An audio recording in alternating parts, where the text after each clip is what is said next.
Canada-Maroc, troisième match de cette phase de poule et donc dernier match également. Alors il y a énormément à dire sur ces deux équipes, sur cette confrontation, mais je vais tenter d'aller directement à l'essentiel. Alors pour ce match, il faut savoir que le Maroc est donné favori pour la simple et bonne raison que premièrement, le Maroc est mieux classé au classement FIFA.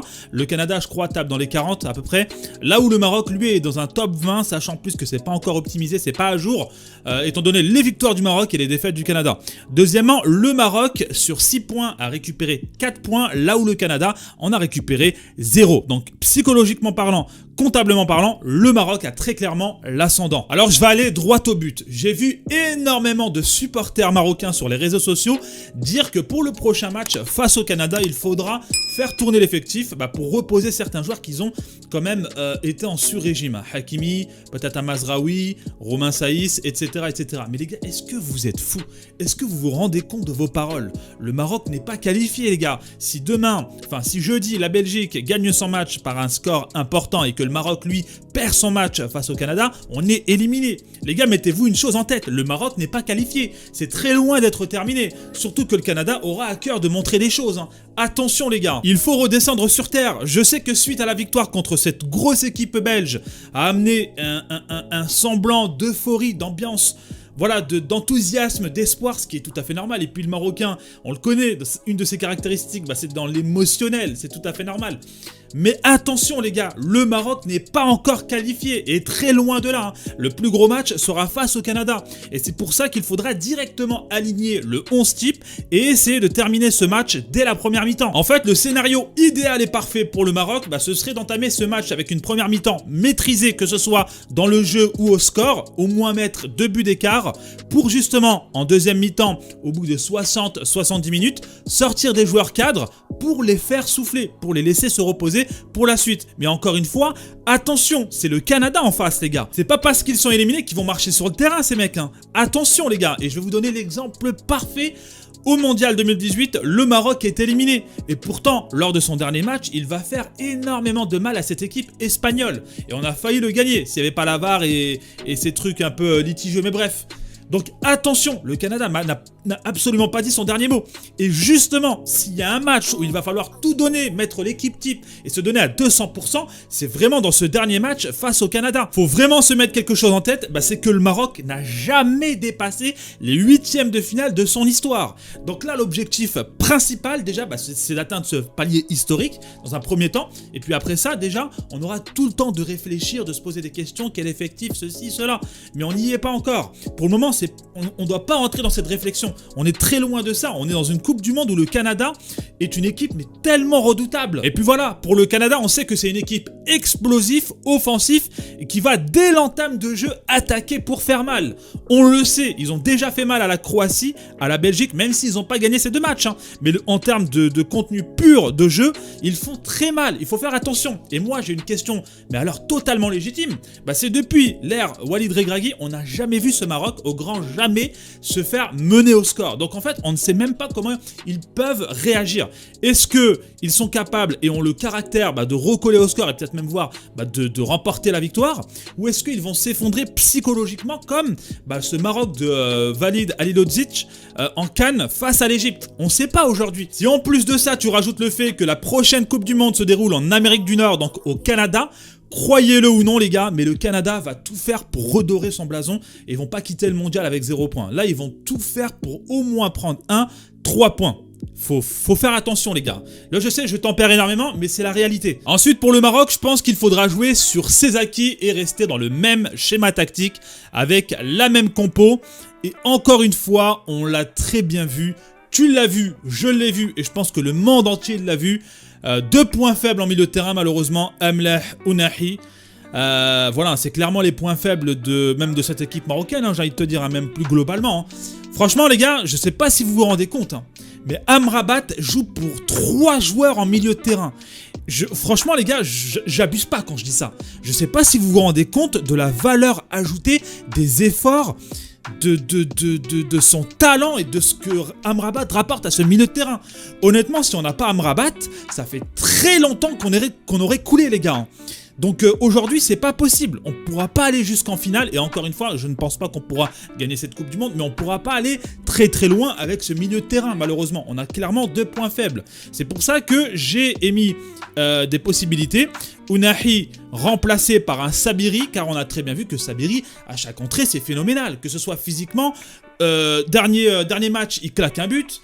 Non les gars, Sabiri pour moi, il mérite peut-être sa place de titulaire. Hein, quand on voit clairement les prestations très en dessous de ces deux bonhommes là, donc de Emleh et de Ounahi, franchement les gars, je suis pas très serein moi quant à la suite. Hein. Mais bref, ça c'est une autre histoire, c'est mon avis et puis on va pas se mentir, voilà. Aujourd'hui, Walid Regragui les a mis en place et jusque là on a quand même tapé un vice-champion. On a réussi à leur tenir tête et on a tapé le 3e de la dernière édition du mondial, hein, donc la Belgique, avec ces deux. C'est juste un truc de fou. Ça, moi ça me choque hein, personnellement les gars. Et puis en suggestion, j'ai mis aussi Mounir. On a vu que sur le dernier match, il a été excellent. Donc, il faudrait voir si Bono va mieux. Yacine Bounou, s'il va mieux ou pas. Faudra voir. Mais en tous les cas, pour moi, Mounir, ça reste un très bon remplaçant à ce poste, en gardien de but. Et puis, l'autre proposition que je ferais, c'est peut-être Atchatallah. Parce que, rappelez-vous, Mazra, à la base, il n'était pas vraiment censé jouer ce match. C'était quand même une prise de risque de le mettre face à la Belgique. Donc, il faudra voir si physiquement il revient, s'il n'a pas de gêne, s'il se sent vraiment bien. Parce que, bon, derrière Atchatallah, il n'y a pas de problème. Il répond présent. Et franchement, je ne vais pas vous mentir encore une fois. Pour moi, à l'avenir, il faudra vraiment penser à le mettre titulaire sur Atchatallah.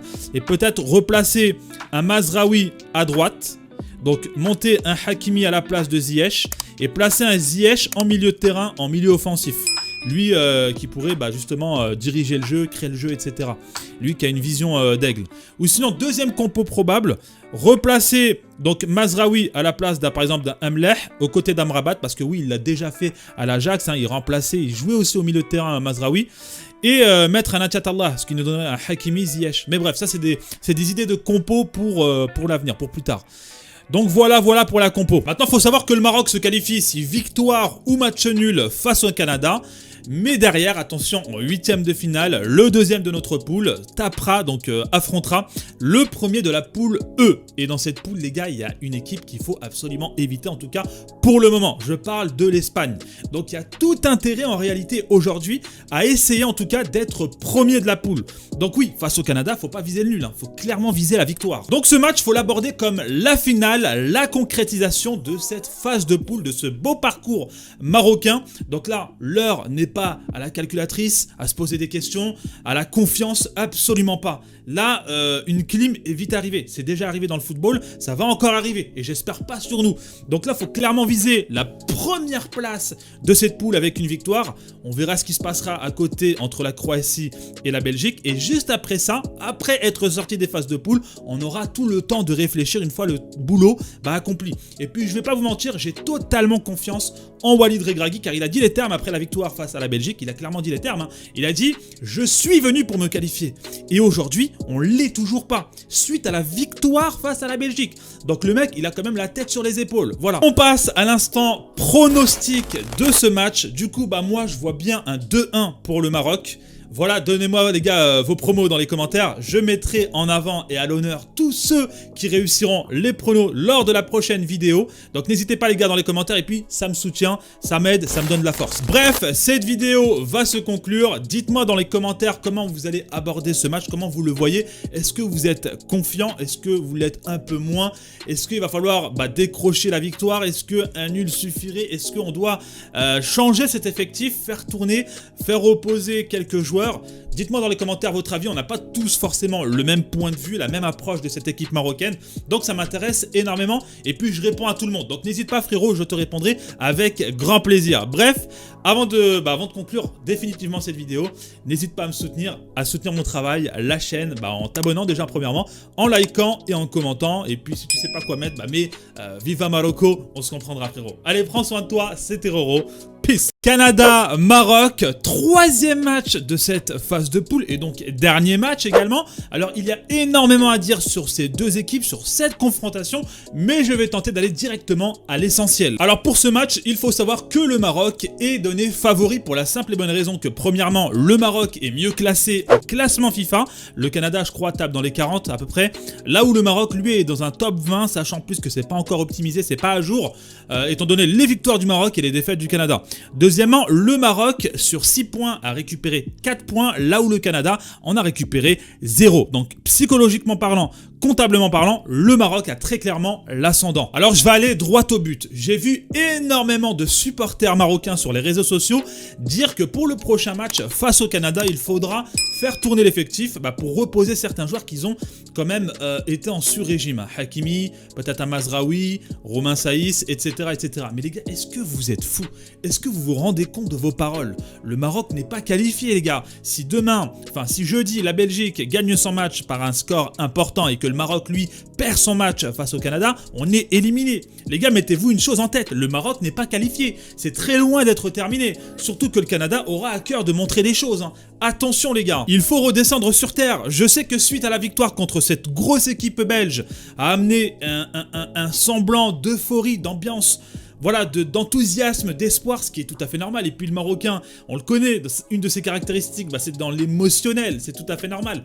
Mais attention les gars, le Maroc n'est pas encore qualifié et très loin de là. Le plus gros match sera face au Canada. Et c'est pour ça qu'il faudra directement aligner le 11 type et essayer de terminer ce match dès la première mi-temps. En fait, le scénario idéal et parfait pour le Maroc, ce serait d'entamer ce match avec une première mi-temps maîtrisée, que ce soit dans le jeu ou au score, au moins mettre 2 buts d'écart, pour justement, en deuxième mi-temps, au bout de 60-70 minutes, sortir des joueurs cadres pour les faire souffler, pour les laisser se reposer pour la suite. Mais encore une fois, attention, c'est le Canada en face les gars. C'est pas parce qu'ils sont éliminés qu'ils vont marcher sur le terrain ces mecs. Attention les gars, et je vais vous donner l'exemple parfait. Au Mondial 2018, le Maroc est éliminé. Et pourtant, lors de son dernier match, il va faire énormément de mal à cette équipe espagnole. Et on a failli le gagner s'il n'y avait pas la VAR et ces trucs un peu litigieux, mais bref. Donc attention, le Canada n'a absolument pas dit son dernier mot. Et justement, s'il y a un match où il va falloir tout donner, mettre l'équipe type et se donner à 200%, c'est vraiment dans ce dernier match face au Canada. Faut vraiment se mettre quelque chose en tête, c'est que le Maroc n'a jamais dépassé les 8e de finale de son histoire. Donc là, l'objectif principal déjà, c'est d'atteindre ce palier historique dans un premier temps. Et puis après ça, déjà, on aura tout le temps de réfléchir, de se poser des questions, quel effectif, ceci, cela. Mais on n'y est pas encore. Pour le moment, on ne doit pas entrer dans cette réflexion. On est très loin de ça. On est dans une Coupe du Monde où le Canada est une équipe mais tellement redoutable. Et puis voilà, pour le Canada, on sait que c'est une équipe explosive, offensif et qui va dès l'entame de jeu attaquer pour faire mal. On le sait, ils ont déjà fait mal à la Croatie, à la Belgique, même s'ils n'ont pas gagné ces 2 matchs. Mais en termes de contenu pur de jeu, ils font très mal. Il faut faire attention. Et moi, j'ai une question, mais alors totalement légitime. C'est depuis l'ère Walid Regragui, on n'a jamais vu ce Maroc, au grand jamais, se faire mener au score. Donc en fait, on ne sait même pas comment ils peuvent réagir. Est-ce qu'ils sont capables et ont le caractère de recoller au score et peut-être même voir de remporter la victoire, ou est-ce qu'ils vont s'effondrer psychologiquement comme ce Maroc de Walid Halilodzic en CAN face à l'Égypte? On ne sait pas aujourd'hui. Si en plus de ça, tu rajoutes le fait que la prochaine Coupe du Monde se déroule en Amérique du Nord, donc au Canada, croyez-le ou non les gars, mais le Canada va tout faire pour redorer son blason et ils vont pas quitter le mondial avec 0 points. Là, ils vont tout faire pour au moins prendre 3 points. Faut faire attention les gars. Là je sais, je tempère énormément, mais c'est la réalité. Ensuite pour le Maroc, je pense qu'il faudra jouer sur ses acquis et rester dans le même schéma tactique avec la même compo. Et encore une fois, on l'a très bien vu. Tu l'as vu, je l'ai vu et je pense que le monde entier l'a vu. 2 points faibles en milieu de terrain malheureusement, Amlah Ounahi. Voilà, c'est clairement les points faibles même de cette équipe marocaine, j'ai envie de te dire, même plus globalement. Franchement les gars, je sais pas si vous vous rendez compte, mais Amrabat joue pour 3 joueurs en milieu de terrain. Franchement les gars, j'abuse pas quand je dis ça. Je sais pas si vous vous rendez compte de la valeur ajoutée des efforts de son talent et de ce que Amrabat rapporte à ce milieu de terrain. Honnêtement, si on n'a pas Amrabat, ça fait très longtemps qu'on aurait coulé les gars. Donc aujourd'hui, c'est pas possible. On pourra pas aller jusqu'en finale. Et encore une fois, je ne pense pas qu'on pourra gagner cette Coupe du Monde, mais on pourra pas aller très très loin avec ce milieu de terrain, malheureusement. On a clairement 2 points faibles. C'est pour ça que j'ai émis des possibilités.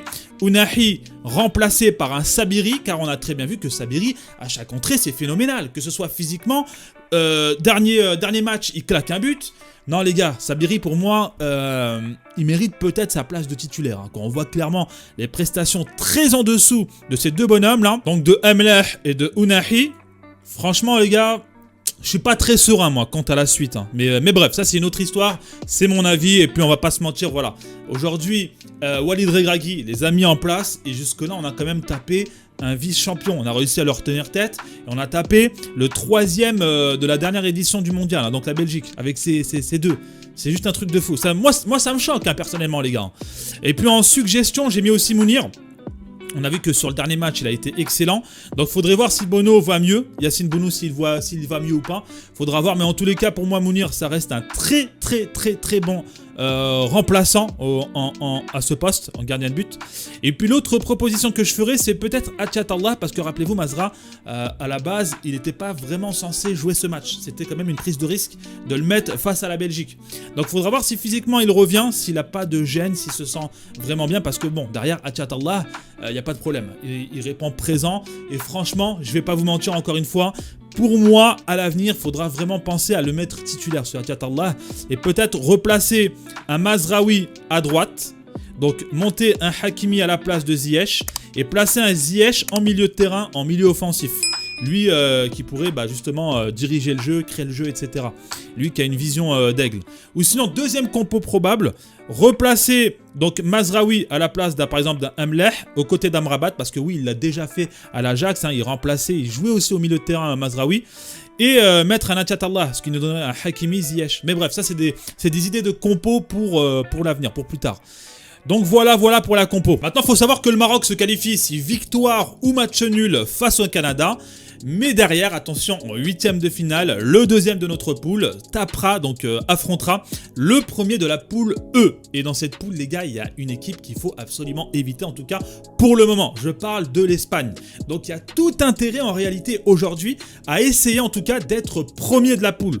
Donc oui, face au Canada, faut pas viser le nul, hein. Faut clairement viser la victoire. Donc ce match, faut l'aborder comme la finale, la concrétisation de cette phase de poule, de ce beau parcours marocain. Donc là, l'heure n'est pas à la calculatrice, à se poser des questions, à la confiance, absolument pas. Là, une clim est vite arrivée. C'est déjà arrivé dans le football, ça va encore arriver. Et j'espère pas sur nous.